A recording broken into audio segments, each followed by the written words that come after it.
Capítulo 7. Os primeiros anos no Carmelo, 1888-1890. Desejos satisfeitos. Confissão feita ao Padre Pichon. Teresa e suas superioras. A Sagrada Face. Minha tomada de hábito. Triunfo do meu rei. Doença de papai. Sofrimento e vilipêndio. Pequenas virtudes. A veste nupcial. Escolheu-se para minha entrada uma segunda-feira, 9 de abril, data em que o Carmelo celebrava a festa da Anunciação, transferida por causa da Quaresma. Na véspera, toda a família estava reunida em torno da mesa, onde me assentaria pela última vez. Ah, como são pungentes reuniões assim, na intimidade! Na ocasião que a gente não quer ser alvo de atenções, prodigam-se carinhos, palavras extremamente afetuosas que fazem sentir o sacrifício da separação. Papai não falava quase nada, mas seu olhar fixava-se em mim com amor. Titia chorava de vez em quando, e titio dava-me 1000 demonstrações de afeto. Joana e Maria também se desdobravam em delicadezas para comigo. Sobretudo Maria, que, tomando minha parte, pediu perdão das mágoas que julgava ter me causado. Por fim, minha querida Leoniazinha, que voltara há alguns meses da visitação, cobria-me ainda mais de beijos e carícias. Só resta Celina, de quem não falei, mas adivinhais, minha querida mãe, como se terá passado a última noite em que dormimos no mesmo quarto. Na manhã do grande dia, depois de lançar um derradeiro olhar nos Bustionnet, gracioso ninho de minha infância, já não tornaria a ver, dei o braço a meu querido rei para subir a montanha do Carmelo. Como no dia anterior, toda a família se reunira para ouvir a Santa Missa e comungar. Assim que Jesus desceu nos corações dos meus queridos parentes, não ouvi em redor de mim senão soluços. E era só eu que não derramava lágrimas, mas senti o coração bater com tal violência que me parecia impossível dar um passo, quando vieram dar o sinal para que chegássemos à porta da clausura. Ainda assim fui andando e perguntava-me a mim mesma se não iria morrer pela força das batidas do coração. Ah, que momento aquele! Para poder avaliá-lo, é preciso ter passado por ele. Minha emoção não se manifestou por fora. Depois de haver abraçado todos os membros de minha querida família, pus-me de joelhos diante de meu incomparável pai para lhe pedir a bênção. A fim de me a conceder, ele mesmo se pôs de joelhos e abençoou-me a chorar. Devia fazer sorrir os anjos, esse espetáculo em que um ancião apresenta ao Senhor sua filha ainda na primavera da vida.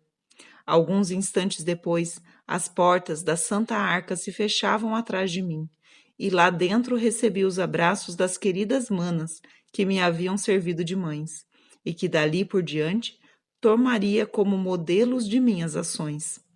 Enfim, meus desejos estavam satisfeitos. Minha alma experimentava uma paz tão doce e tão profunda que não poderia externá-la com palavras. E faz 7 anos e meio que essa paz íntima se conserva como minha partilha e não me abandonou no meio das maiores provações. Como todas as postulantes, fui levada ao coro imediatamente depois de minha entrada. Estava escuro por causa da exposição do Santíssimo Sacramento. E o que em primeiro lugar surpreendeu minha vista foram os olhos de Nossa Santa Madre Genoveva, que se concentravam sobre mim. Demorei um instante de joelhos aos seus pés e agradeci ao bom Deus a graça que me concedia de ficar conhecendo uma santa. E depois acompanhei Madre Maria de Gonzaga a vários recintos da comunidade. Tudo me parecia fascinante. Imaginava-me transportada a um deserto. Era principalmente minha Celinha que me encantava, mas a alegria que sentia era tranquila. Nem a mais leve brisa fazia ondular as águas tranquilas, nas quais navegava meu barquinho. Nenhuma nuvem toldava meu céu azul. Ah, estava plenamente recompensada de todas as provações. Com que profunda alegria repetia as palavras: aqui estou para sempre, para sempre. Esta felicidade não era efêmera, não se dissiparia com as ilusões dos primeiros dias. Quanto às ilusões, o bom Deus concedeu-me a graça de não ter nenhuma, quando entrei para o Carmelo.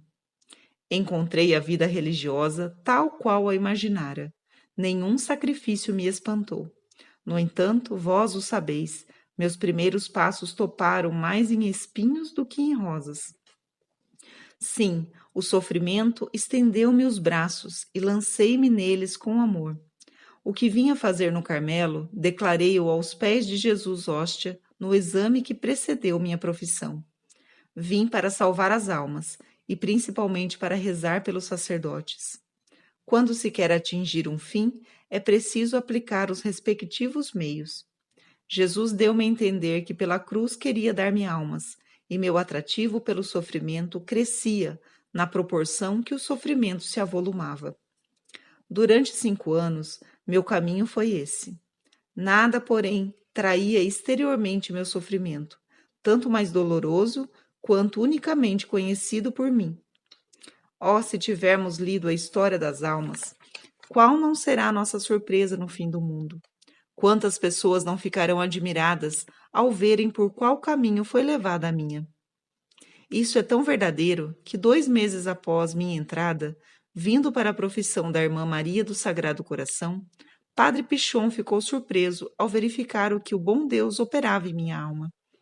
Disse-me que na véspera me observou a rezar no coro e achava meu fervor muito próprio de criança e meu caminho muito suave. A conversa com um bom padre foi para mim um consolo muito grande, embora velada de lágrimas, por causa da dificuldade que sentia em abrir minha alma. Entretanto, fiz confissão geral, como nunca fizera anteriormente. Ao cabo, disse-me o padre estas palavras, as mais consoladoras que me vibraram aos ouvidos da alma. Na presença do bom Deus, da Santíssima Virgem e de todos os santos, declaro que jamais cometestes um só pecado mortal. Acrescentou em seguida: agradecei ao bom Deus o que fez por vós, pois se vos tivesse abandonado, em lugar de ser um anjinho, tornar-vos-eis um demoninho. Oh, não tive dúvida em admiti-lo. Sentia quanto era frágil e imperfeita, mas a gratidão inundava minha alma. Tanto receava ter manchado a veste do meu batismo, que a declaração, saída da boca de um diretor, como os que nossa Santa Madre Teresa desejava, isto é, os que unissem a ciência à virtude, me parecia proferida pela boca do próprio Jesus.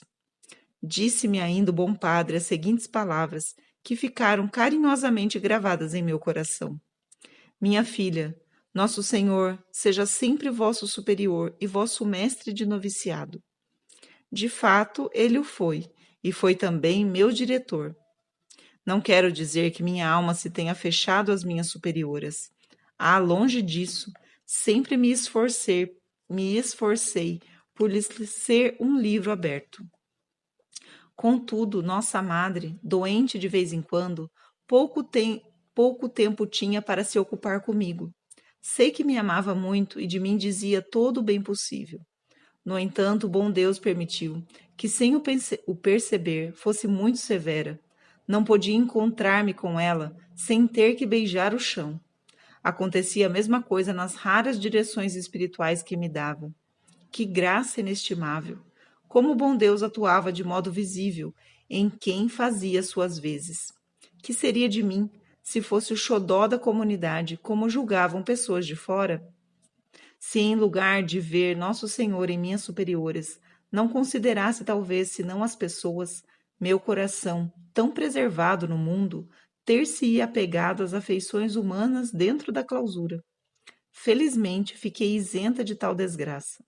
Não padece dúvida, nutria grande amor à nossa madre, mas com uma afeição pura, que me elevava ao esposo de minha alma. Nossa mestra era uma verdadeira santa, tipo acabado das primeiras carmelitas. Permanecia o dia inteiro com ela, pois era quem me ensinava a trabalhar. Sua bondade para comigo não tinha limites, e apesar disso, minha alma não conseguia dilatar-se. Só com esforço conseguia submeter-me à direção espiritual. Por não estar habituada a falar de minha alma, Não sabia externar em palavras o que nela se passava. Certo dia, uma das boas madres antigas compreendeu meus sentimentos e disse-me a rir no recreio: Minha filhinha, parece-me que não tereis muita coisa para desabafar com vossas superioras. Por que, minha madre, falais assim? Porque vossa alma é extremamente simples. Quando, porém, fordes perfeita, sereis mais simples ainda. Quanto mais a gente se avizinha ao bom Deus, tanto mais a gente se simplifica. Tinha razão a boa madre, mas a dificuldade que sentia de abrir a alma, muito embora procedesse de minha simplicidade, constituía verdadeira aprovação. Agora o reconheço, pois exprimo meus pensamentos com a máxima facilidade, sem deixar de ser simples. Disse que Jesus fora meu diretor. Ao entrar para o Carmelo, travei conhecimento com alguém que me serviria como tal, mas ele partiu para o desterro, logo depois de me admitir no número de suas filhas. Nota: o padre Pichon foi enviado ao Canadá, na qualidade de pregador. Embarcou no Havre a 3 de novembro de 1888. Assim, foi só conhecê-lo para logo me privar dele. Limitada a receber uma carta sua por ano sobre as 12 que lhe escrevia, meu coração de pronto se volveu ao diretor dos diretores, e foi quem me instruiu nessa ciência oculta aos sábios e entendidos, dignando-se comunicá-la aos pequeninos. Transplantada para a montanha do Carmelo, a Florinha iria desabrochar à sombra da cruz. As lágrimas, o sangue de Jesus tornaram-se seu orvalho, e seu sol era a sua adorável face, velada de pranto. Até então não tinha sondado ainda a profundeza dos tesouros ocultos na sagrada face. E foi por vosso intermédio, minha querida mãe, que aprendi a conhecê-los. Como há tempos a nós todos os precedentes no Carmelo, assim também fostes a primeira a penetrar os mistérios de amor escondidos na face de nosso esposo. Chamastes-me então e compreendi. Compreendi o que vinha a ser a verdadeira glória. Aquele cujo reino não é desse mundo mostrou-me que a verdadeira sabedoria consiste em querer ser ignorada e tida por nada, em fazer constar a alegria no desprezo de si mesmo. Oh, como de Jesus queria que meu rosto ficasse realmente velado e que na terra ninguém me reconhecesse. Tinha sede de sofrer e de ser esquecida. Quão misericordioso é o caminho pelo qual o bom Deus sempre me guiou. Nunca me levou a desejar alguma coisa sem que me desse. Por esta razão, seu amargo cálice pareceu-me delicioso. Após as radiantes festas do mês de maio, das festas de profissão e tomada de véu de nossa querida Maria, primogênita da família, a quem a mais nova teve a ventura de coroar no dia de suas núpcias, era bem necessário que a aprovação nos visitasse. No mês de maio do ano anterior, papai fora acometido por um ataque de paralisia nas pernas. Nossa preocupação foi muito grande, mas a robusta compleição de nosso querido rei logo levou vantagem, de sorte que nossas apreensões se dissiparam. Não obstante, na viagem a Roma, notamos mais de uma vez que ele se cansava com facilidade e não andava tão alegre como de costume. Algo que eu tinha principalmente observado eram os progressos feitos por papai na perfeição. Segundo o exemplo de São Francisco de Sales, chegara a conseguir o domínio de sua natural vivacidade, a ponto de aparentar que seu gênio era o mais pacato do mundo. Parecia que as coisas da terra mal o tocavam, facilmente dominava as contrariedades desta vida. O bom Deus, afinal, inundava-o de consolações. Nas visitas diárias ao Santíssimo Sacramento, seus olhos muitas vezes marejavam de lágrimas e o semblante irradiava uma beatitude celestial. Quando Leônia deixou a visitação, ele não se afligiu, não fez nenhuma censura ao bom Deus por não atender às preces que lhe dirigira, para alcançar a vocação de sua querida filha. Foi até com certa alegria que se pôs a caminho para ir buscá-la. Eis a fé com que papai aceitou a separação de sua rainhazinha. comunicou-a nesses termos aos amigos de Alençon. Meus caríssimos amigos, Teresa, minha rainhazinha, entrou ontem no Carmelo. Só Deus pode exigir tal sacrifício. Não me lastimeis, pois meu coração transborda de alegria. Era tempo que um servidor tão fiel recebesse a paga de seus trabalhos. Era justo que seu salário se assemelhasse ao que Deus outorgou ao Rei do céu, seu filho único. Papai acabava de oferecer a Deus um altar. Ele próprio foi a vítima escolhida para ser ali imolada, em união com um cordeiro sem mancha. Sabeis, minha querida mãe, nossas amarguras no mês de junho, mormente no dia 24 do ano de 1888. Estas reminiscências calaram fundo demais em nossos corações, de sorte que não é preciso descrevê-las. Ó minha mãe, quanto não sofremos! E ainda era apenas o começo de nossa provação. Chegara, entretanto, a época de minha tomada de hábito. Fui admitida pelo capítulo, mas como pensar em se fazer uma cerimônia? Já falavam em me darem o hábito, sem que eu passasse para fora, quando decidiram aguardar. Contra toda a esperança, nosso querido pai recuperou-se do segundo ataque, e o senhor bispo marcou a cerimônia para o dia 10 de janeiro. Fora longa a espera, mas em compensação, como foi linda a festa! Nada faltou, nem sequer a neve. Não sei se já vos falei de minha predileção pela neve. Quando eu era pequenina, sua alvura extasiava-me. Um dos meus maiores prazeres era sair a passear, enquanto caíam flocos de neve. Donde me vinha o gosto pela neve? Quiçá por ser florzinha de inverno. Por isso, o primeiro adorno do qual meus olhos de criança viram a natureza enfeitada terá sido seu manto branco. Enfim, sempre desejara que no dia de minha tomada de hábito a natureza estivesse como eu, enfeitada de branco. Na véspera do formoso dia, olhava triste o céu acinzentado, donde vinham às vezes um chuvisco, e tão branda estava a temperatura que eu já não contava com neve. Na manhã seguinte, o céu não tinha mudado. No entanto, a festa foi encantadora, e a flor mais formosa e deslumbrante era meu querido rei. Nunca estivera tão formoso e imponente. Foi objeto de admiração para todo o mundo. Foi o dia de seu triunfo, sua derradeira festa aqui na terra. Doara todos os filhos ao bom Deus. Pois, quando Celina lhe confiou sua vocação, chorara de alegria, e fora com ela agradecer àquele que lhe concedia a honra de lhe tomar todas as filhas. No fim da cerimônia, o senhor bispo entoou o Te Deum.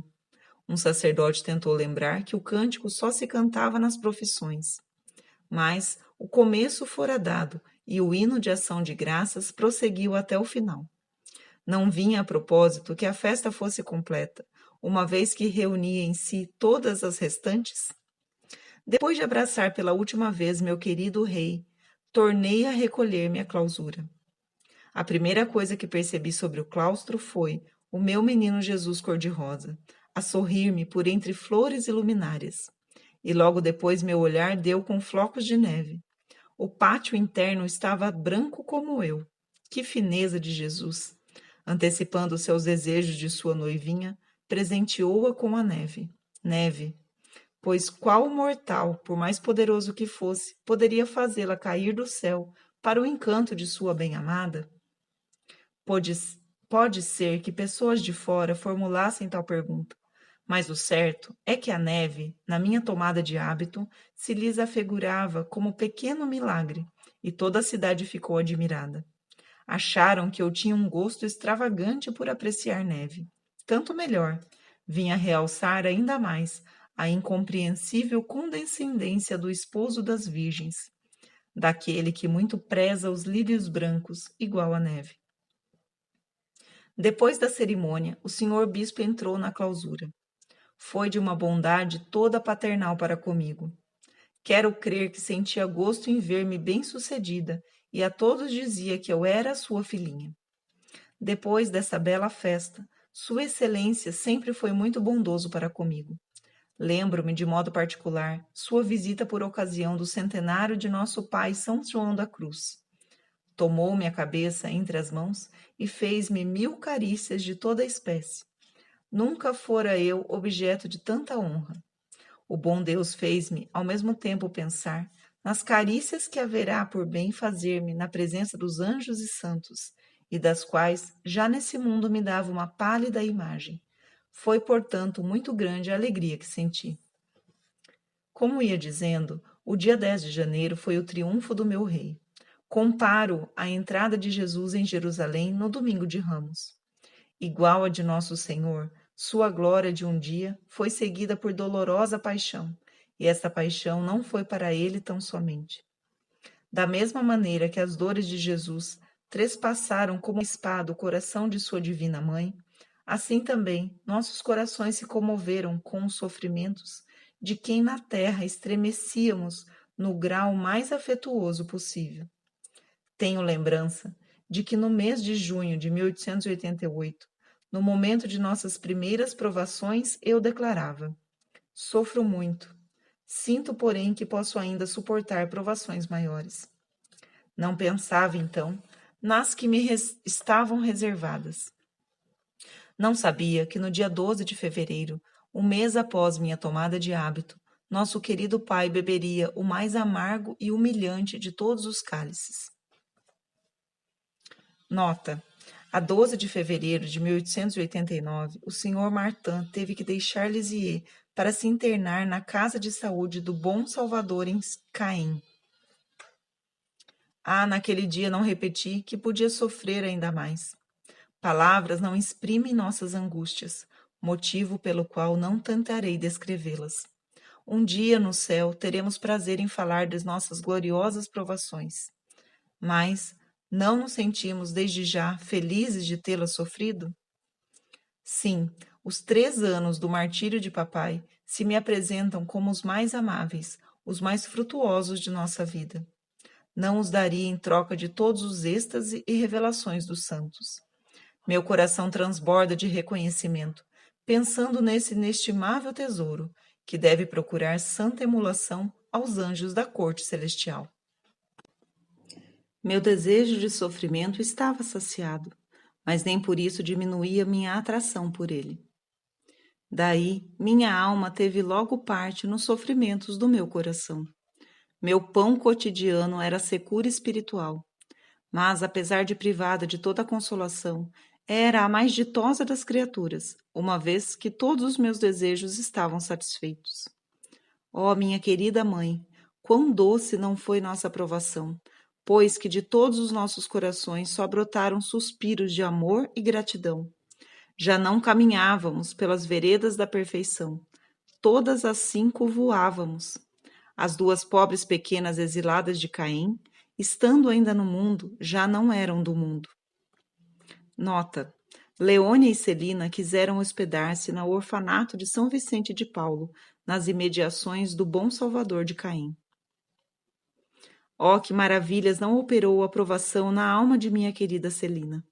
Todas as cartas que escrevia na época eram repassadas de resignação e amor. E quem fará ideia de nossas conversações no locutório? Oh, em vez de separar-nos, as grades do Carmelo uniam mais fortemente nossas almas. Tínhamos as mesmas ideias, as mesmas aspirações, o mesmo amor por Jesus e pelas almas. Quando Celina e Teresa falavam uma com a outra, jamais se misturava às conversações uma palavra sobre coisas da terra. Todas já pairavam no céu. Como outrora no mirante, elas sonhavam com coisas da eternidade e, para gozarem sem detença a felicidade sem fim, como único quinhão aqui na terra, escolhiam sofrimento e desprezo. Assim decorreu o tempo de meus esponsais. Foi bem longo para a pobre Terezinha. Ao terminar meu ano, nossa madre disse-me que nem pensasse em pedir a profissão, porque o Senhor Superior certamente recusaria minha súplica. Fui obrigada a esperar 8 meses ainda.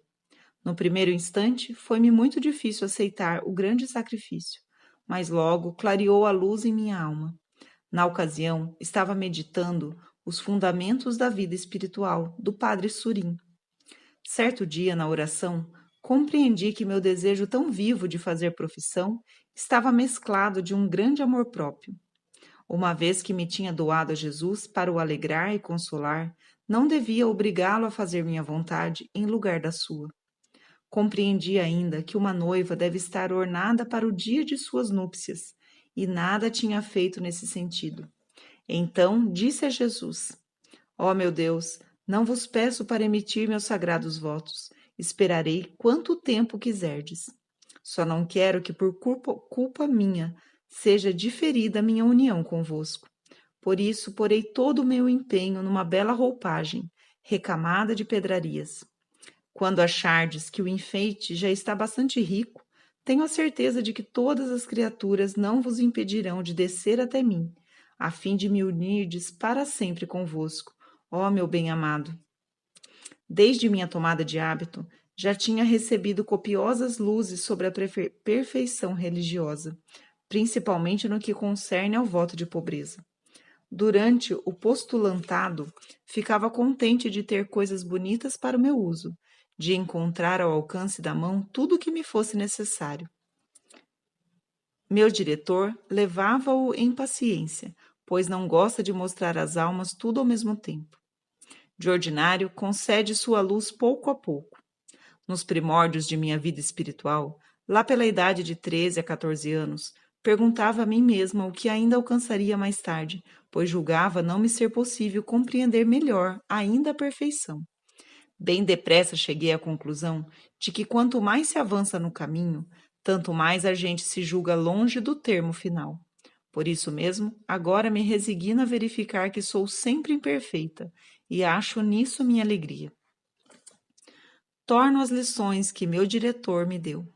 Certa noite, após as completas, procurei em vão nossa lamparina nas prateleiras que servem para guardar. Era grande silêncio, nenhuma possibilidade de reclamá-la. Deduzi que alguma irmã, crendo pegar sua lanterna, levara a nossa, e esta me fazia muita falta.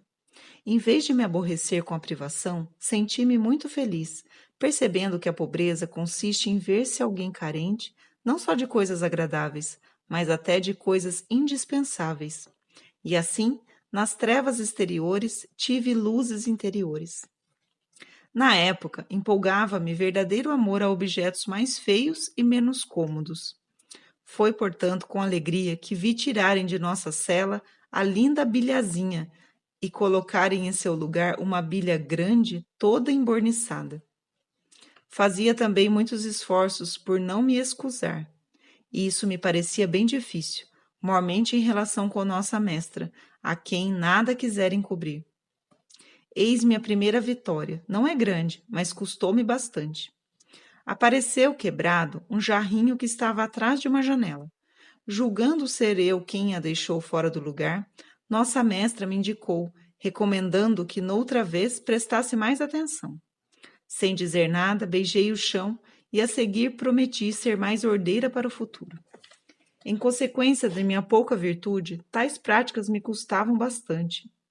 Força me era refletir que no juízo final tudo seria revelado, pois averiguava o seguinte: quando a gente cumpre com o dever, sem nunca se desculpar, ninguém toma conhecimento, ao passo que as imperfeições logo se tornam notórias. Aplicava-me, antes de tudo, à prática de pequenas virtudes, uma vez que não achava facilidade de praticar as grandes. Gostava, pois, de dobrar as capas esquecidas pelas irmãs e de prestar a estas todos os pequenos obséquios ao meu alcance. Foi-me dado também o amor à mortificação, e ele era tanto maior quanto nada me era permitido satisfazê-lo.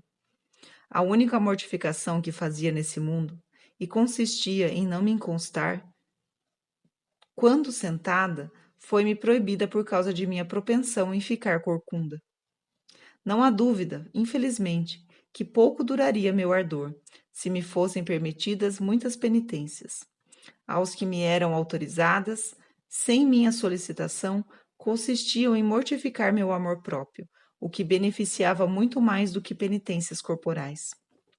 O refeitório, meu primeiro ofício logo após a tomada de hábito, proporcionou-me mais de uma ocasião para colocar meu amor próprio no devido lugar, isto é, debaixo dos pés. Tinha, é verdade, o consolo de estar no mesmo ofício convosco, minha querida mãe, podendo observar de perto vossas virtudes, mas a aproximação constituía motivo de sofrimento. Não me sentia, como antigamente, com liberdade de vos dizer tudo. Havia a observância da regra, como não podia abrir-vos minha alma. Afinal, estava no Carmelo, e não mais nos Bussonnet, debaixo do teto paterno. Contudo, a Santíssima Virgem ajudava-me a preparar a veste de minha alma. Depois de concluída, os obstáculos cessaram por si mesmos. O senhor bispo enviou-me a autorização que solicitara à comunidade. Houve por bem admitir-me, e minha profissão ficou marcada para o dia 8 de setembro. Tudo o que acabo de resumir em poucas palavras exigiria muitas páginas com pormenores. Tais páginas, porém, não serão jamais lidas na terra. Em breve, minha querida mãe, falar-vos-ei de todas essas coisas em nossa casa paterna, no formoso céu, para onde sobem os suspiros de nossos corações. Estava pronta a minha veste nupcial, enriquecida com joias antigas, que meu esposo me dera, mas não era o suficiente para a sua liberalidade. Quis ele dar-me novo diamante de um fulgor incalculável. A aprovação de papai, com todas as dolorosas circunstâncias, representava as joias antigas, e a nova foi uma aprovação, pequenina na aparência, mas que me fez sofrer muito. Desde algum tempo, estando um pouco melhor, quando saía, levavam em carruagem nosso pobre paizinho, e até pensaram em fazê-lo viajar por estrada de ferro para vir visitar-nos. Naturalmente, Celina logo achou que se devia escolher o dia de minha tomada de véu, com a intenção de não fatigá-lo. Dizia: não deixarei assistir a toda a cerimônia, só no fim irei buscá-lo e levá-lo-ei devagar até a grade, para que Teresa receba sua bênção. Ah, nisso reconheço perfeitamente o coração de minha querida Celina. É bem verdade que o amor nunca alega impossibilidade, por crer que tudo lhe é possível, tudo lícito. A prudência humana, porém, treme a cada passo e não tem coragem, por assim dizer, de pisar firme. Assim o bom Deus, querendo meter-me à prova, dela se serviu, como dócil instrumento, e no dia de minhas núpcias estava eu realmente órfão. Já não tendo pai na terra, podia confiante olhar para o céu e dizer com toda a verdade: Nosso Pai que estás no céu.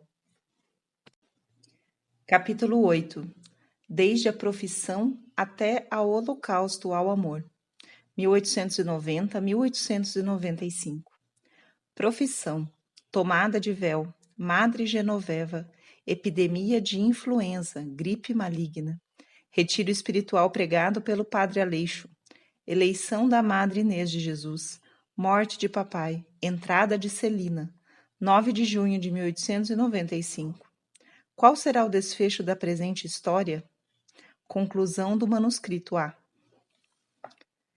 Antes de falar-vos dessa aprovação, minha querida mãe, deveria falar-vos do retiro espiritual que precedeu minha profissão. Esteve longe de me trazer consolações. Minha partilha foi a mais absoluta aridez e um quase abandono. Como sempre, Jesus estava a dormir no meu barquinho. Oh, bem percebo ser raro que as almas o deixem neles tranquilamente. Tão cansado está Jesus de sempre se oferecer e sacrificar, que de pronto aproveita o repouso por mim oferecido. Certamente não despertará antes do meu grande retiro da eternidade. Mas, em vez de me contristar, isso me dá uma alegria extrema. Na realidade, longe estou de ser santa. Para o provar, basta apenas o seguinte: em vez de rejubilar com minha aridez, deveria atribuí-la ao meu pouco fervor e fidelidade. Deveria desconsolar-me por dormir. Já se vão 7 anos, em minhas orações e minhas ações de graças. No entanto, não me desconsolo. Penso que as criancinhas agradam aos pais, tanto adormecidas como acordadas. Penso em que os médicos adormecem os doentes quando vão operá-los. Por fim, penso em que o Senhor vê nossa fragilidade e lembra-se de que não somos senão poeira. Meu retiro de profissão foi, pois, como todos os que se seguiram, um retiro de grande aridez. Contudo, sem que eu o percebesse, o bom Deus me indicava claramente o meio de lhe agradar e praticar as mais sublimes virtudes. Observei a miúde que Jesus não quer fornecer provisões. Nutre-me a cada instante com alimento sempre novo. Encontro-o em mim, sem saber como foi ali parar.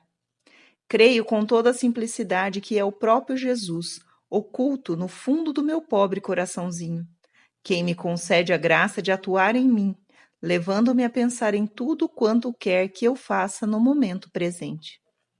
Dias antes de minha profissão, tive a ventura de receber a bênção do soberano pontífice. Tinha-a solicitado por intermédio do bom Frei Simeão, para papai e para mim. E muito me consolou poder retribuir ao meu querido paizinho a graça que me proporcionara quando me levou a Roma. Chegou finalmente o belo dia de minhas núpcias. Passou sem nuvens. Na véspera, porém, tinha se levantado em minha alma uma tempestade como nunca vira igual. Até então, jamais me viera à cabeça nenhuma dúvida em torno de minha vocação. Era-me necessário conhecer tal provação. À noite, quando fazia minha via sacra depois de matinas, minha vocação afigurou-se-me um sonho, uma quimera. Achava muito linda a vida do Carmelo, mas o demônio insuflava-me a certeza de que não era feita para mim, que iludiria as superioras, caso prosseguisse num caminho para o qual não era chamada. Tão grandes eram minhas trevas, que não via nem compreendia senão uma coisa: não tinha vocação. Oh, como descrever a angústia de minha alma! Parecia-me coisa absurda, mostrando ser do demônio a tentação. Que se falasse de meus temores à minha mestra, impedir-me-ia de fazer meus sagrados votos. Contudo, quereria antes fazer a vontade de Deus e retornar ao século, do que fazendo a minha permanecer no Carmelo. Chamei, pois, minha mestra para fora, e cheia de confusão lhe expus o estado de minha alma. Ela, felizmente, viu mais claro do que eu, e tranquilizou-me por completo. Aliás, o ato de humildade que eu acabava de praticar afugentara o demônio, que talvez me não julgasse com ânimo de confessar minha tentação. Tão logo acabei de falar, dissiparam-se minhas dúvidas. Todavia, para tornar mais completo o meu ato de humildade, quis ainda comunicar minha estranha tentação à nossa madre, mas ela contentou-se em rir-se de mim. Na manhã de 8 de setembro, sentia-me inundada por um caudal de paz, e foi numa paz, a ultrapassar todo o sentimento, que proferi meus sagrados votos. Minha união com Jesus não se efetuou entre trovões e relâmpagos, isto é, entre graças extraordinárias, mas no meio de uma ligeira brisa, semelhante ao que nosso pai Santo Elias ouviu na montanha. Quantas graças não pedi naquele dia! Sentia-me realmente como rainha. Por esta razão, valia-me do meu título para libertar os cativos, impetrar do rei favores para os ingratos súditos. Queria, afinal, libertar todas as almas do purgatório e converter os pecadores. Rezei muito por minha mãe, por minhas queridas irmãs, por toda a família, sobretudo pelo meu paizinho, tão sofrido e tão santo. Ofereci-me a Jesus para que me torne perfeita sua vontade em mim, sem que jamais as criaturas ponham obstáculo. Passou o belo dia, à semelhança dos mais tristes, pois que aos mais radiosos sobrevém um amanhã. Não obstante, foi sem tristeza que depus minha grinalda aos pés da Santíssima Virgem. Sentia que o tempo não me arrebataria a felicidade. Como é bela a festa da Natividade de Maria para a gente se tornar esposa de Jesus. Era a Santíssima Virgem, pequenina de um dia, que apresentara sua florzinha ao menino Jesus. Nesse dia, tudo era pequeno, exceto as graças e a paz que recebi, exceto a tranquila alegria que sentia à noite, quando contemplava as estrelas que fulgiam no firmamento, enquanto imaginava que em breve o formoso céu se abriria aos meus olhos extasiados e poderia unir-me ao meu esposo na amplidão de uma alegria eterna. No dia 24, houve a cerimônia da minha tomada de véu. Foi um dia todo velado de lágrimas. Papai não estava presente para abençoar sua rainha. O padre estava no Canadá.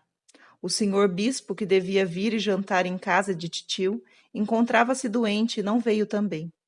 Afinal, tudo foi tristeza e amargura. Contudo, a paz, sempre a paz, continuava no fundo do cálice. Neste dia, Jesus permitiu que não pudesse conter minhas lágrimas, e minhas lágrimas não foram compreendidas.